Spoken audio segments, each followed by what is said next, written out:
Et salut l'élite. Bon, cette vidéo je l'avais déjà faite il y a quelques mois et je ne l'ai pas mise en ligne.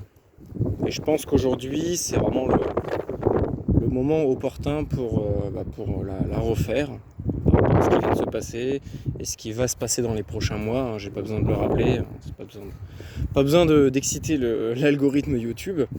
Et on va un petit peu parler de la liberté et de vivre en tant que paria. Alors tous les hommes libres, quelle que soit l'époque, quelles que soient les circonstances, vous diront toujours la liberté a un prix et souvent elle est très chère à payer. Et c'est totalement vrai. Donc si vous comptez vraiment vivre en tant que personne libre, il va falloir faire énormément de concessions, il va falloir faire énormément de sacrifices, mais concrètement, je pense que ça en vaudra la peine.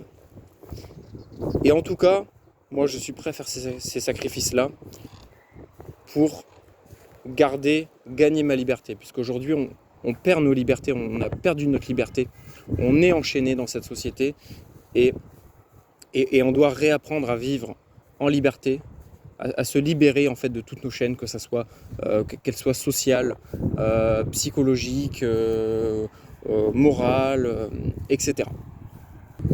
Et donc je le fais très rarement, mais là aujourd'hui je vais un petit peu vous parler de moi. C'est pas quelque chose que j'aime faire parce que je sais pas, voilà, c'est personnel, hein.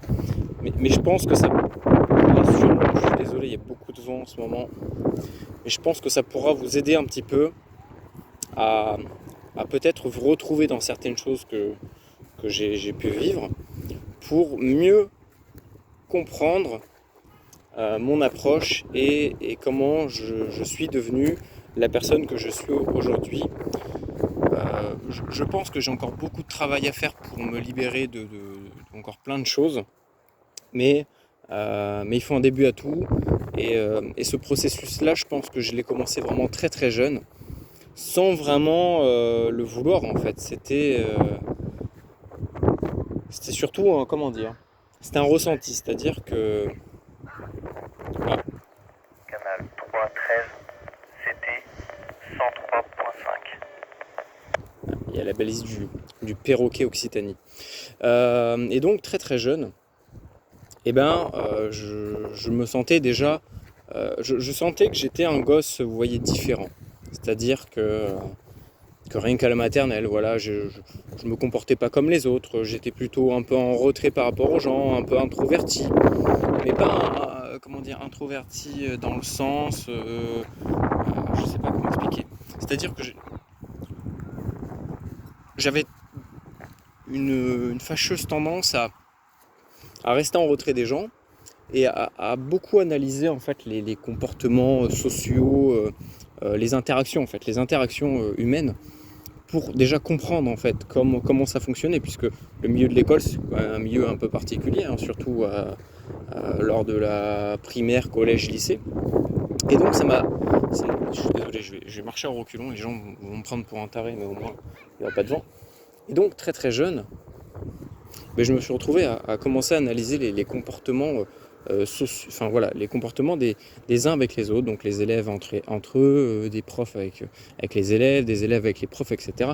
Et ça m'a permis déjà de déceler pas mal de choses. Enfin bref, tout ça pour dire que déjà gamin, je ne me comportais pas comme les autres gamins qui eux passaient juste leur temps à jouer en fait, hein. Ils jouaient au chat perché, j'en sais rien, on avait les cartes Pokémon, les machins, et on avait eu la Game Boy, enfin bref. Et moi j'avais plutôt tendance, voilà, à analyser, et déjà ça avait créé une sorte de fracture un peu entre eux, en fait, ceux de mon âge et moi, et je sentais que même dès que j'avais ma bande de copains, qu'au sein de cette bande-là, il y avait quelque chose qui clochait, vous voyez, que c'était pas vraiment ma place.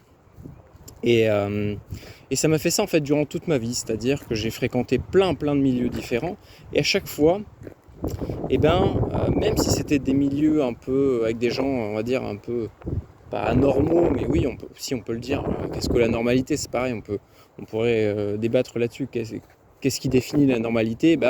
C'est comment se comporte la majorité en fait. Et donc, même avec des gens qui eux-mêmes étaient des parias, bah, je me retrouvais à être un paria au sein de paria. Parce que, avec ces gens-là, ça ne collait pas. C'est-à-dire que voilà, après, je suis parti au collège, c'est pareil.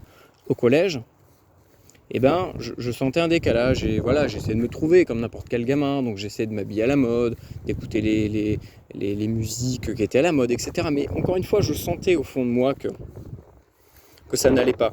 Et je faisais tout ça pour essayer de trouver ma place hein, et de me sentir mieux parce que au fond de moi, j'avais cette sensation de pas d'être rejeté parce que je m'en fous que les gens me rejettent ou pas. J'ai toujours été rejeté, donc c'est pas un truc qui me dérange forcément. Et au contraire, je trouve que même c'est bénéfique, c'est-à-dire que c'est un tri naturel, c'est-à-dire que au lieu de copiner avec des gens avec qui vous n'avez aucune affinité, qui sont juste des gens faux, qui vont vous baratiner, etc. Et de se rendre compte après plein de mésaventures qu'en fait ces gens-là ne valent pas le coup d'être leurs amis, et ben en fait, moi ça se faisait naturellement, c'est-à-dire que par mon comportement, par tout mon être, et ben les gens avaient tendance à me mettre de côté. Et donc, je me suis toujours dit, eh ben, d'un côté tant mieux, c'est-à-dire que ces gens-là, ben, s'ils se fient qu'à l'apparence, s'ils se fient que euh, premières choses qu'ils voient en moi, sans chercher à creuser, hein, sans chercher à vraiment savoir qui je suis, comment je pense, etc. Si dès le début, ils me mettent de côté, c'est que ces gens-là ne valent rien en fait. Ouais, c'est que c'est des gens qui ne sont absolument pas ouverts d'esprit, qui ne sont absolument pas tolérants avec des gens différents d'eux. Et j'ai rien à faire à faire avec eux. C'est-à-dire que ces gens-là, je ne vais rien leur apporter et ils ne vont rien m'apporter. Donc, bah, ça sert à rien de les côtoyer, à part faire semblant, et avoir un semblant d'amitié. C'est vrai que ça, souvent, au niveau de... Alors, j'avais oublié de le dire dans la vidéo que j'avais déjà tournée par rapport à ça, mais c'est vrai que plein de fois, en fait, il y a une sorte aussi dans notre société, c'est-à-dire qu'il y a une sorte de pression sociale. C'est-à-dire que il y a des choses qui sont, comment dire, pas socialement non acceptables, mais dérangeants un peu. C'est-à-dire être quelqu'un de solitaire, manger tout seul à table. Vous voyez, ça c'est des trucs tout cons, mais au collège lycée, c'est super important de montrer qu'en fait, on n'est pas tout seul. Et moi, je m'en suis toujours, comment dire, battu les couilles en fait, parce que je suis bien avec moi-même, je suis quelqu'un de très très solitaire et moi les gens à trop forte dose en fait je le supporte pas. Donc il faut, voilà, j'ai besoin d'un espace vital, d'un temps qui m'est consacré uniquement à moi, pour moi et à personne d'autre. Et, euh, et les gens ça les dérangeait, c'est-à-dire que ça les dérangeait de me voir seul et heureux. Et donc après voilà, il y avait des critiques, etc. Et donc tout ça pour dire que dès que vous allez chercher à comment dire à devenir plus libre, plus voilà, penser par vous-même, hein, je pense que ça peut arriver. Par exemple, je sais pas, vous êtes endoctriné dans un parti politique, que ce soit de gauche, de droite, d'en haut, d'en bas, on s'en fout. Et que d'un seul coup, bah, vous allez remettre en question vos idéologies. C'est super important. Ça m'est arrivé plein de fois, je vous en parlerai juste après. Et ça peut arriver. Et justement, là, c'est pareil, ça dérange. C'est-à-dire que vous allez devenir un paria par rapport à peut-être les gens que vous côtoyez. Et d'ailleurs, je vais encore vous parler un peu. D'ailleurs, je vais rebondir par rapport à une actu qui se passe en ce moment dans ma famille. Hein. Vous allez voir que des fois, ça va très très loin. Et donc voilà, si vous comptez vivre en tant que personne libre, préparez-vous à vivre en loup solitaire. Préparez-vous à ne dépendre de personne pour vous démerder, à ne compter sur personne en cas de galère. Et c'est ce que j'ai toujours fait, et c'est ce qui fait qu'aujourd'hui je suis extrêmement résilient par rapport à plein de choses, et que je compte avant tout sur moi-même avant de compter sur les autres. Et c'est ce que la majorité des gens ne font pas, c'est-à-dire qu'ils comptent avant tout sur tout leur entourage, tous leurs amis, sauf que la plupart du temps les gens sont faux. Aujourd'hui, on vit dans une société en carton, les gens sont en carton, tout est en carton, les idées sont en carton. Et le jour où on a besoin de « Ah bah tiens, je déménage, est-ce qu'il y a des amis qui pourraient venir m'aider ?» hein, on le sait tous, hein. Vous avez beau avoir 2000 amis sur Facebook ou 2000 amis dans votre vie réelle, il y en a très très peu qui vont vraiment se déplacer pour vous aider. Ou alors ils vont vous demander de l'argent ou ce genre de choses. Donc voilà pourquoi est-ce qu'il faut avant tout apprendre à compter sur soi-même et à se démerder en fait. Parce que là, même en temps normal, dès que vous avez une galère, il n'y aura que vous. Il n'y aura que vous avec vous-même. Donc si vous ne savez pas, si vous n'avez jamais pris le temps d'apprendre quelque chose et que vous dépendez d'un garagiste, d'un mécano, d'un informaticien, le jour où votre ordinateur ou votre voiture ne marchera pas et qu'il n'y aura pas le mécano ou que vous n'aurez pas d'argent, comment vous allez faire ? Vous allez être dans la merde parce que vous ne saurez pas vous débrouiller. Et c'est ça le début de la liberté. C'est la solitude. La solitude parce que déjà ça vous apprend à vous démerder par vous-même avec vos propres moyens, sans argent, sans rien, en bricolant, en étant inventif. Moi j'ai toujours réparé des trucs comme ça, en étant inventif. J'ai créé énormément de petits trucs. Là encore en ce moment on est en train de s'amuser avec ma copine à créer un système pour respirer sous l'eau dès qu'on fait de la plongée. Bon, ça marche pas très bien mais je récupère quelques trucs, là je mets un bout de scotch, 2 tuyaux et c'est bon quoi. Et il y a un moment où dès qu'on réfléchit par nous-mêmes, ça fonctionne. Et donc vraiment voilà, la solitude c'est l'une des premières choses que vous allez rencontrer dès que vous allez chercher de la liberté, de l'autonomie et que vous allez commencer ou même rien qu'à avoir vos propres idées, vos propres opinions par rapport à tout et n'importe quoi, par rapport à l'actualité, par rapport à la politique, par rapport à plein de sujets, tous les sujets que vous voulez, même on peut prendre le survivalisme en général, hein, le nombre de gens qui vont vous tourner le dos parce que vous pensez comme ça et qu'ils vous prennent pour un illuminé ou pour je ne sais pas quoi, parce qu'ils sont dans leur trip, hein, ils sont dans leur délire et ils écoutent que ce que les médias leur disent. Ça c'est rien, c'est juste ça c'est les préliminaires, je vous le dis. Ça va être rien comparé à ce qui vous attend. Mais justement, c'est là qu'il ne faut pas lâcher et qu'il faut redoubler d'efforts. C'est-à-dire que redoubler d'efforts, pourquoi ? Parce que avant vous étiez peut-être 2, 3, mais aujourd'hui vous êtes tout seul. Donc l'effort qui avait été partagé à 2, aujourd'hui, il doit être fait uniquement par vous. Et c'est ça qui fera que vous allez déjà vous libérer des gens, que vous allez commencer à vous démerder par vous-même, que vous allez réfléchir aussi par vous-même, parce que c'est important aussi de se détacher des fois des gens, non pas parce qu'on veut devenir un sauvageon, mais rien que pour réfléchir, c'est super important. Et aujourd'hui, en fait, on est tellement collés les uns sur les autres que les gens sont pas bien, les gens ne réfléchissent plus à eux-mêmes, ils prennent plus aucun recul sur leur vie, sur ce qui les entoure, et c'est ce qui fait que tout part en couille, en fait.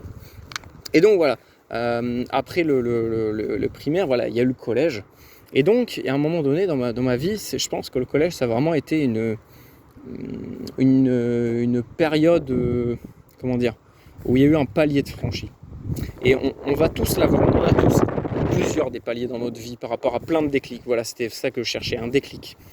Et moi, mon déclic, c'était de m'habiller, de me déguiser en personne normale, ce qui ne me plaisait pas.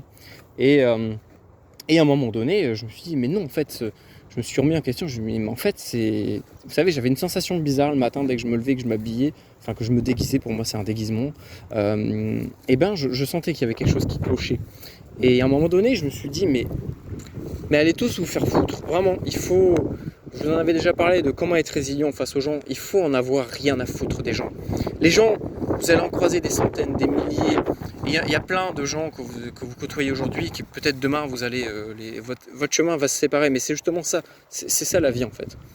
Et c'est ce qui fait que vous allez grandir, mûrir dans votre tête et que vous allez rencontrer d'autres personnes qui vont vous apprendre d'autres choses et avec lesquelles vous allez encore une fois vous séparer. C'est un éternel recommencement, c'est un cycle infini la vie. Et donc voilà, au collège, il y a un moment donné où je les ai tous envoyés chier. Je fais, mais allez tous vous faire foutre avec vos conneries de téléphone, avec vos conneries de mode, de fringues, de tout ce que vous voulez. J'en ai rien à carrer de tout ça. Et j'ai commencé à...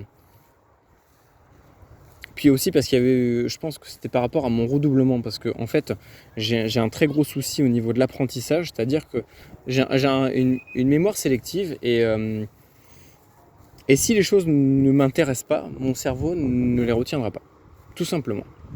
Il ne les retiendra pas, que je veuille ou non, je peux inciter des heures, ça ne marchera pas. Et donc, dès que j'ai redoublé, je me suis rendu compte que, ah bah tiens, le groupe de copains que j'avais depuis l'école primaire, ah bah d'un seul coup, ils me parlaient plus. Et encore une fois, je me suis dit, bah tant mieux, c'est que ces gens-là n'en valent pas la peine. Mais voilà, c'est des choses toutes simples. Et pourtant, c'est moi qui l'avais choisi, hein, c'était vraiment pour mon bien, parce que je me suis dit, il faut que je redouble pour être meilleur, il faut que je recommence, il faut que j'insiste. Et voilà ce que ça a donné. Et encore une fois, je me suis dit, bah tant pis, allez vous faire foutre. Si vous me rejetez, bah, c'est que vous n'en valez pas la peine et je suis très bien tout seul. Et donc j'ai commencé à vraiment m'habiller, à vraiment écouter les musiques que j'aimais, à vraiment montrer qui j'étais. Il y a un moment donné où on a tous comme une facette, mais ça il faut la faire tomber le plus vite possible. Parce que plus vous allez attendre, plus la chute sera mortelle en fait pour vous. Et je pense que c'est pour ça qu'il y a pas mal de gens qui finissent à la rue, qui partent en dépression, parce que ils sont tellement dans le faux toute leur vie que le jour où ils tombent dénus devant la réalité, en fait, ils tombent tellement de haut qu'ils peuvent plus jamais se relever parce qu'ils se sont pétés les jambes et c'est fini pour eux, quoi. Donc vraiment le plus vite possible, il faut affirmer qui on est, il faut affirmer ses idées, ses opinions et il ne faut pas s'en cacher, mais il faut toujours aussi rester réaliste, c'est-à-dire qu'il ne faut pas partir dans des délires pas possibles. Et voilà, ça a vraiment été un gros déclic. Après j'ai eu le lycée. Là c'est pareil, hein, bref, je vais pas tout vous raconter, mais là ça a plutôt été ma période où j'ai commencé pas à à me politiser quand même. Et encore une fois, c'est-à-dire que moi j'avais certaines idées déjà à l'époque de liberté, etc. Et bon, je m'en cache pas, hein, je vous le dis franchement. Comment dire ?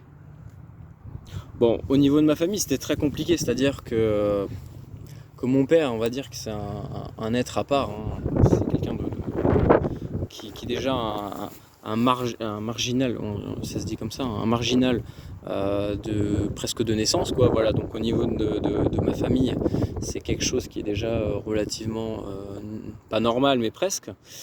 Et du côté de ma mère, c'était presque ça aussi. C'est-à-dire que voilà, rien qu'au niveau de ma famille, je vous avais un petit peu parlé de mon grand-père qui est un pied noir. Donc déjà au niveau de la société en général, bon, mon grand-père il a un petit peu du mal avec plein de choses. Donc ça fait de lui aussi un peu un paria, hein, c'est clairement. Mon grand-père est un paria. Par rapport à son vécu, à comment il vit, c'est un paria. Ma grand-mère, bon, c'est une petite grand-mère tranquille. Mais c'est pareil, voilà, il y a eu plein d'histoires au sein de ma famille qui a fait que voilà, on n'était pas très bien apprécié durant une certaine période par rapport à plein de soucis que je n'exprimerai pas ici parce que c'est pas non plus le sujet. Mais voilà, il y a plein de choses qui ont fait que j'ai toujours côtoyé des gens qui vivaient comme des parias, qui pensaient différemment, qui étaient souvent des loups solitaires parce qu'il n'y a que comme ça qu'on peut vraiment s'en sortir en tant que paria sans devenir fou. Et en étant nous-mêmes tout simplement, c'est tout simplement une question d'intégrité, d'être clair avec nous-mêmes. Et voilà, au lycée j'ai commencé un peu à me politiser, pas forcément en m'en rendant compte, c'est-à-dire que j'ai commencé à fréquenter certains milieux anarchistes, etc. Et je pensais que mes idées collaient avec ça. Voilà, à l'époque c'est vrai qu'il y avait certaines choses avec lesquelles voilà, je raisonnais. Certaines idées me faisaient raisonner et au final je suis tombé dans ce milieu-là et je me suis très vite rendu compte qu'encore une fois en fait c'est le même schéma mais un peu différent, c'est-à-dire qu'encore une fois dès qu'on ne pense pas comme ce mouvement, enfin ce mouvement qui a été récupéré par des partis politiques, eh ben on est de suite catalogué. Et c'est vraiment ça qu'il va falloir vous dire, c'est que vous allez être catalogué de tout et n'importe quoi. Et même au collège, parce que je m'habillais tout le temps en tri Rangers, on me traitait de raciste ou je sais plus quoi. Enfin voilà, on va vous mettre des étiquettes de tout et n'importe quoi sur la gueule, de complotistes, de tarés, d'extrémistes, de racistes, de tout ce que vous voulez. Et en fait, ça c'est juste de la pression sociale, c'est juste parce que les gens ne cherchent pas plus loin que le bout de leur nez, ou alors parce que vous avez des arguments contraires aux leurs et que ça ne va pas dans leur sens. Et ça les dérange profondément parce que ça remet en question toute leur vie, toutes leurs idées, tout leur combat. Et ces gens-là ne veulent pas se remettre en question. Et ces gens-là, il faut les laisser dans leur connerie. Et, et tant pis pour eux, il faut essayer un petit peu de les sortir de là, de leur expliquer. Mais si vous voyez que la personne... Il y a des personnes à qui on arrive à dialoguer, à exprimer des opinions, à vraiment les faire réfléchir. Et même, eux aussi peuvent nous faire réfléchir. Je dis pas qu'on a la science infuse et qu'on doit, qu'on est les plus intelligents, loin de là. Mais voilà, ces gens-là, en fait, il faut leur tendre la main une fois. Si ça réagit pas, tant pis pour vous, quoi. Dans ma vie, j'ai tellement tendu la main à des gens, plein de fois, j'ai été tellement naïf qu'aujourd'hui, c'est une fois, pas plus. Et encore maintenant, ça c'est pareil, vous allez vous faire berner par un nombre de personnes pas possible qui vont se faire passer pour vos amis, qui vont vous dire qu'ils sont là pour vous, mais à la moindre merde, j'en ai déjà parlé au début, ils vont vous lâcher. Et ça, il faut vraiment bien le garder en mémoire. Et donc voilà, j'ai atterri un petit peu dans ces milieux-là, etc. Donc on va dire que jeune, j'avais les cheveux longs au milieu et les cheveux courts sur le côté, hein, si vous voyez ce que je veux dire. Mais très vite, c'est pareil, c'est-à-dire que c'était un milieu de parias, hein. C'est clairement des gens en marge, hein, c'est des marginales, il n'y a pas d'autre mot. Et même auprès de ces gens-là, je ne me sentais pas à ma place, moi-même quelqu'un de très marginal et qui a toujours vécu comme un paria. Et même plus jeune, c'est vrai que j'avais oublié de vous dire, mais par exemple à la primaire, j'ai une grave maladie, j'ai failli mourir et perdre mes jambes. Donc je m'étais retrouvé en fauteuil roulant, ça c'est pareil, ça crée un fossé supplémentaire entre les gens et vous. Mais c'est pas grave, moi j'en rigole aujourd'hui et à l'époque, gamin, au lieu de pleurer, de me lamenter sur mon sort, je trouvais ça drôle de faire du fauteuil roulant toute la journée et de descendre des pentes. Bon, au bout d'un moment c'était un peu chiant parce que moi j'adore marcher, mais voilà, vous voyez, c'est plein de choses comme ça qui font que vous allez finir vraiment comme un paria. Et il faut vraiment pas se laisser bouffer par les autres parce que les autres, ils sont juste éduqués par des gens qui ne... Alors je parle pas pour tout le monde, mais la plupart des gens, la plupart du temps, pardon, les gens sont éduqués par des parents qui sont dans leur truc et ils éduquent mal leurs gosses en fait. Ils leur laissent pas une liberté de conscience, une liberté de réflexion, une liberté sur plein de choses. Et je pense que c'est sûrement grâce à ça aussi que j'ai toujours gardé une certaine clarté, une certaine lucidité par rapport à tout ce qui m'entourait. Et je pense que vraiment mon gros deuxième ça a été quand j'étais dans ces milieux-là, anarchistes, etc. Parce que en fait, je suis tombé un peu par hasard. C'était la musique me plaisait, les idées derrière me semblaient être quelque chose qui me correspondait. Bon, au final, non. Hein, je me suis rendu compte que non. Mais je me suis très vite rendu compte qu'en fait, il y avait des gros tabous en fait par rapport à ces milieux-là. Et il y a des sujets qu'on ne pouvait pas du tout aborder. Et il y a des choses qu'on ne pouvait absolument pas faire, alors que c'était censé être prôner la liberté, etc. C'était vraiment ce qui était prôné. Mais d'un autre côté, en fait, on nous obligeait à penser d'une certaine manière. Et donc, c'est là que je me suis dit, mais il y a un souci dans ce dialogue-là. Et je me suis très vite rendu compte que ce milieu-là n'était pas du tout un milieu de gens autonomes, etc. Parce que moi, c'était vraiment mon idée. C'était, dès qu'on regarde la définition de l'anarchisme, etc., c'est des petites communautés un peu autogérées, etc. Après, j'étais adolescent, je ne suis pas non plus super renseigné là-dessus, mais du peu que j'en avais vu, c'était quelque chose de assez libre, dans lequel on pouvait penser comme on voulait, on n'avait aucune chaîne au pied. Et en fait, je me suis rendu compte que c'était tout le contraire, c'est-à-dire qu'on nous rajoutait des chaînes en plus, des chaînes morales, sociales, etc. Et c'est là que je me suis dit, mais il y a un souci. Il y a un souci, c'est-à-dire que ces gens-là se revendiquent être des personnes autonomes, anticapitalistes, etc. Ça, c'était les grands slogans.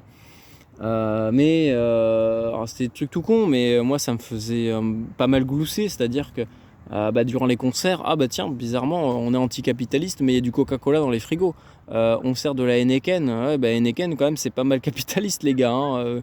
Si vous renseignez un minimum sur ce que fait Heineken dans les pays africains, etc., c'est pas Jojo, hein. Donc voilà, il y a plein de choses dont je me suis rendu compte.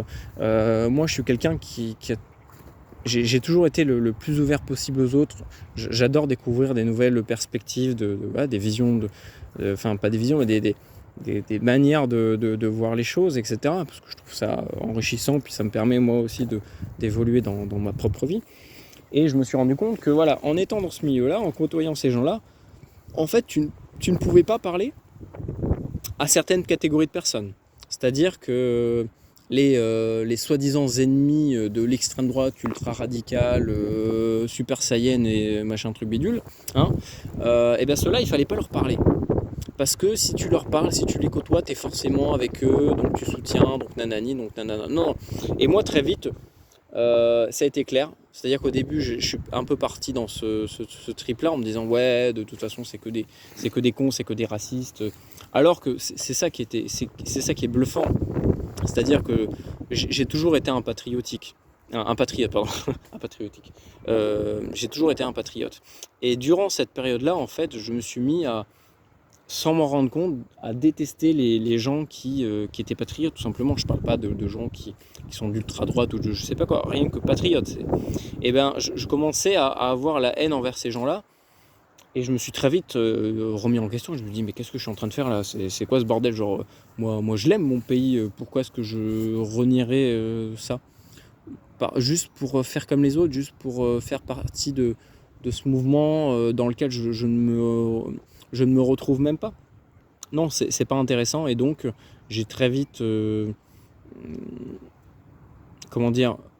repris mes esprits, et j'ai vraiment commencé à côtoyer plein de gens différents.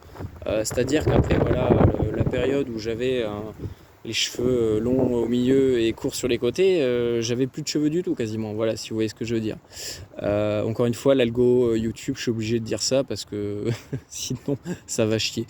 Et donc dans ce milieu-là, en fait, c'est très très hétéroclite, c'est-à-dire qu'on peut retrouver des gars autant antiracistes, racistes, communistes, anarchistes, apolitiques, etc.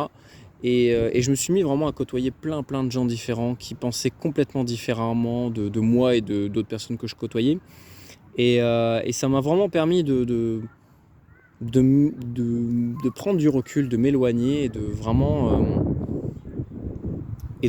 me poser certaines questions que je ne pouvais pas ou que je ne voulais pas me poser avant, parce que ça allait détruire un peu mes idées en fait.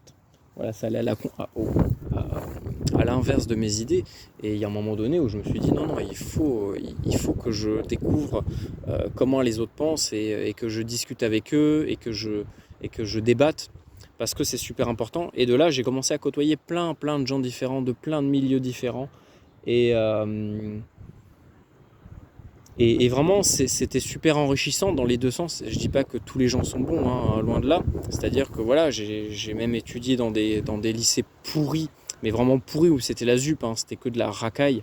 Et ça m'a permis de les côtoyer, de vivre avec eux H24, parce que j'étais interne là-bas, de vivre avec eux et de comprendre un peu pareil, encore une fois, les comportements sociaux. Et ça m'a permis aussi de beaucoup plus m'affirmer.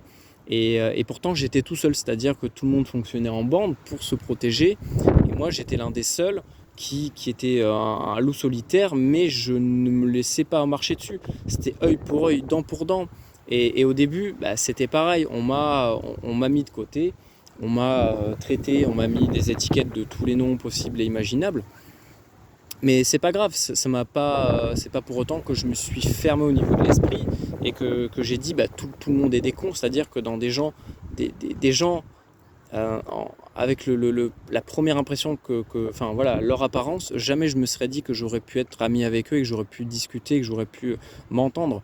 Et à l'inverse, des gens avec qui j'aurais pu avoir, je pensais que j'aurais pu avoir des affinités, au final je me suis rendu compte que c'était des réels cons. Et en fait, les cons sont partout. Moi, je ne suis pas je suis juste anti-con. Je n'aime pas les cons. Je suis raciste des cons. C'est les seuls que je ne supporte pas.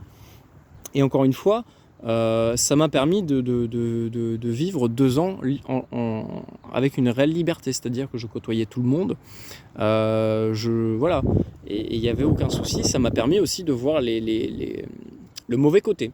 Le mauvais côté de voilà, les dérives de certaines communautés qui se permettent des choses que d'autres ne peuvent pas se permettre.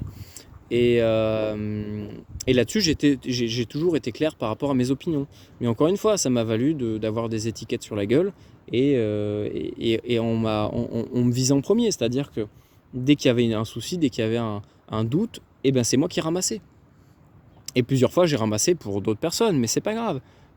Et ça, il faut vraiment vous y préparer. C'est-à-dire que dès que vous allez être mis de côté, dès qu'on va vous coller une étiquette sur le front, et il suffit de voir les actualités avec l'affaire Mia, etc., eh ben c'est nous qui mangeons ça dans la gueule, alors que bah, concrètement, ça ne nous regarde pas, c'est pas nos affaires, et ça va plus loin que la sphère survivaliste. Mais voilà, à partir du moment où on fout une étiquette sur la gueule de quelqu'un, ça permet d'attaquer une minorité, d'attaquer des gens qui sont déjà en marge de la société. On est en marge de la société, on va de plus en plus l'être pour les gens qui vont rester intègres avec leurs idées, etc., qui ne vont pas faire la picouse et tout ce qui s'ensuit. Moi, en tout cas, c'est clair et net. Il n'y a pas de souci là-dessus, je suis prêt à aller jusqu'au bout. Et voilà, ça c'est aussi quelque chose qu'il faut vraiment retenir. Il faut être déterminé, c'est-à-dire que dans votre tête, à un moment donné, il va falloir faire un choix. La pilule bleue ou la pilule rouge. Est-ce que je suis prêt à me soumettre une fois et donc 1000 fois, ou est-ce que je ne baisserai jamais les chines? Est-ce que je ne baisserai jamais la tête et je serai toujours intègre avec mes idées, et quitte à en payer le prix fort, quitte à vivre comme un paria toute sa vie. Et c'est ce qui est en train d'arriver. Et les gars, là, vraiment, je vous parle sérieusement, il va falloir faire un choix. Soit vous faites les moutons parce que vous avez peur de perdre le cinéma, le resto et quelques petits plaisirs un peu... voilà, des plaisirs modernes, on va dire ça. Ou alors, est-ce que je ne baisse pas la tête et je vis vraiment comme quelqu'un de libre, quitte à en payer le prix fort, quitte à ne plus aller au cinéma.